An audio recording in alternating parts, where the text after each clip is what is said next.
Today I will be talking about coral reefs and what our world would look like if they disappeared. Coral reefs provide 80% of the oxygen that you breathe, and according to estimates, roughly half of the world's coral has been killed off over the past 30 years.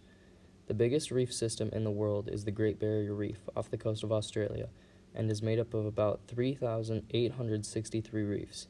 Coral reefs cover less than 1% of the ocean, but are essential to all marine life. Half of the people in the world rely on coral reefs for food and work, and roughly 1/5 of the world's entire protein intake comes from seafood.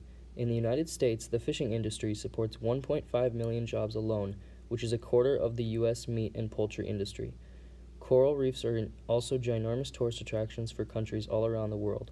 Coral reefs also provide protection and are natural wave barriers that cancel out about 97% of most waves' strength before they hit the coastline, protecting over 200 million people. Global warming has a huge impact on the ocean's reefs. The fossil fuels that we have burned have warmed the planet, and the ocean has absorbed 90% of that heat.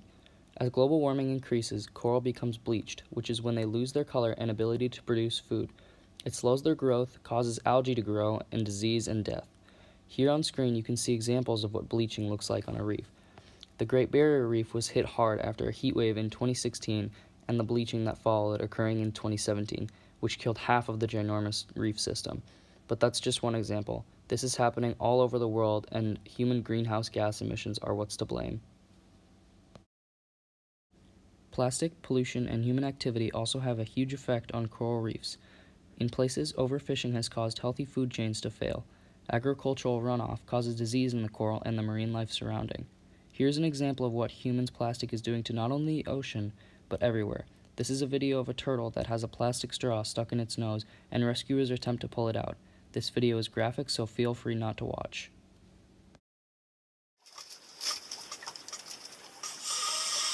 Se escucha trancada también.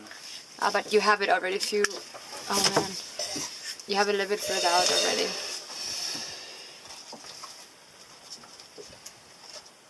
Hay que hacerlo sin lástima eso. No, ese es un poco, vamos a ver ahora. Oh man! This is a graph showing the decline of coral reef coverage in the Caribbean from 1970 to 2010.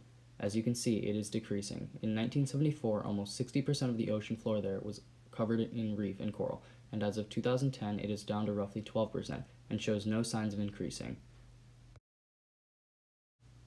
This similar next graph shows the percentage of coral on the ocean floor in the Great Barrier Reef from 1985 to 2012. In 1990, coral reef covered roughly 22% of the ocean floor there. Keeping in mind this is a much larger area than the Caribbean.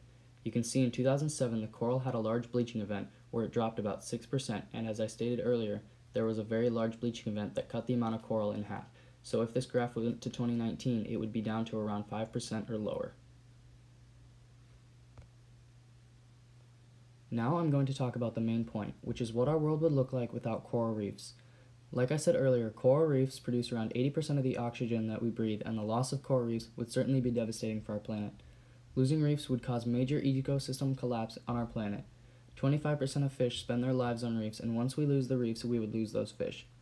But it's not only the fish, but predators as well, who live on those reefs, and the populations that they hunted would overpopulate and consume all their resources. But also, lots of animals on land require food from the ocean. Take seagulls and pelicans, for example. Their diet consists of only fish. Coral reefs are also a huge source for medicine. Estimates predict that we're 300 to 400 times more likely to find new medicine from coral reef ecosystems over land ecosystems. Also, around 500 million people rely on the ocean for food and work. If coral reefs were to completely die off, millions wouldn't have a significant food source, and our economies would take major hits. Now, all this sounds terrible and bad, but we have found ways that we can counter it. Scientists and marine biologists have found types of coral that is resistant to heat and acidity, which would allow for coral to repopulate itself. They've also figured out how to grow coral that normally took a few centuries to grow in just a matter of years. On the Great Barrier Reef especially, scientists are finding ways to grow a so-called supercoral. But all of this won't work unless humans significantly cut down their carbon emissions, because that is one of the driving factors of it all.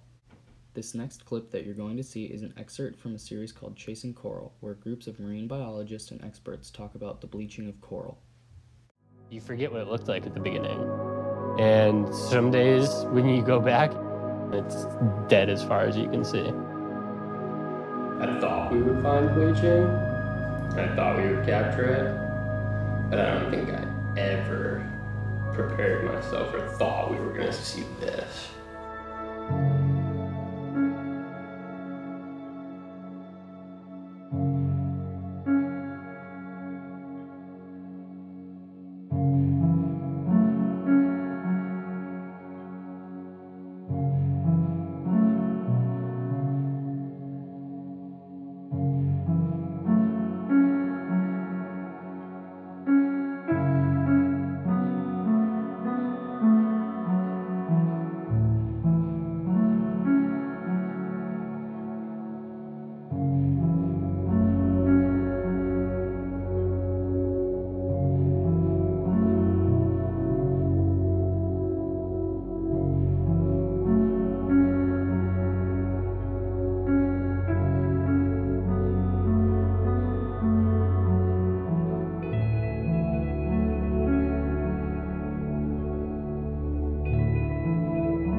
The warming trends on the planet are so rapid and are affecting the global patterns of temperature in the ocean so profoundly that coral reefs will not be able to keep up, they will not be able to adapt, and we will see the eradication of an entire ecosystem in our lifespan.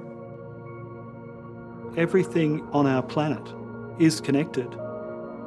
What we're doing is pulling out the card called coral reefs from this house of cards. And the real fear is that we'll take out enough of those cards where the whole thing will just simply collapse. Do we need forests? Do we need trees? Do we need reefs? Or can we just sort of live in the ashes of all of that?